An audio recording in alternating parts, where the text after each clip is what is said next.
Hello and welcome. This is Today in the News. First, the highlights. Boko Haram executioner surrenders to Nigerian troops. 10 contestants to the stool of the Alaafin of Oyo shortlisted by the Oyo Mesi. Court nullifies PDP primary election that produced Dauda Lawal. Bashorun of Durojaiye, a Boko Haram executioner who was responsible for the slaughter of all abducted persons condemned by the group, has surrendered to Nigerian troops. Available reports indicate that the terrorist and his family surrendered to the troops of Operation Harden K in Banki, that's in Bama local government area of Borno State. Bode Durojaiye was known to be an official who executes death sentence on a condemned person, captured military men and civilians when Abubakar Shekau was their leader. At least 1,000 people who had been apprehended and given death sentences had been murdered by Bode Durojaiye and his group of executors. Bode Durojaiye was among the commanders who fled last year's invasion of the terror group's stronghold in the Sambisa forest area by a column of Islamic State West Africa province ISWAP fighters which resulted in the death of Abubakar Shekau in May 2021.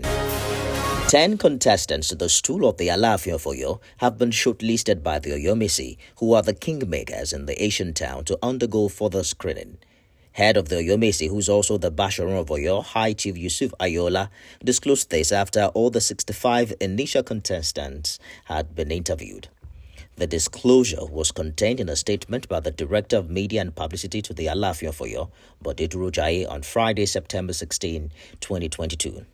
He stated that members of the Oyo Mesi will soon meet to deliberate on the next step, which is the IFA consultation. Whoever emerges among the shortlisted aspirants will be the candidate and the next Alaafin of Oyo.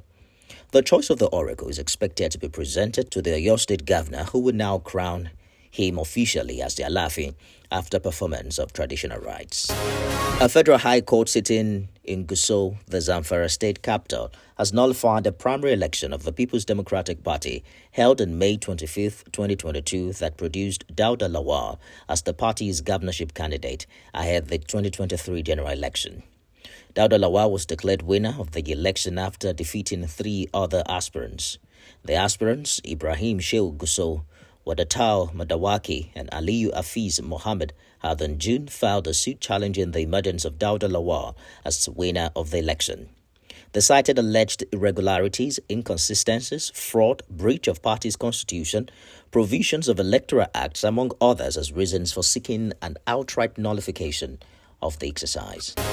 The pro-chancellors of universities have asked the federal government to reconsider its stance on the no-work, no-pay policy that is causing the prolonged impasse between the federal government and striking university lecturers.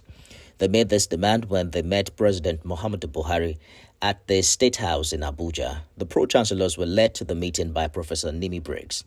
But President Buhari promised them that he would engage in further consultations with relevant stakeholders towards ending the protracted strike by the Academic Staff Union. The select group of pro-chancellors also commended the federal government for concessions already made to the striking lecturers, including the offer to raise salaries by 23.5% across board and 35% for professors. But they also asked for a further increase in the salary review in view of the economic situation of the country.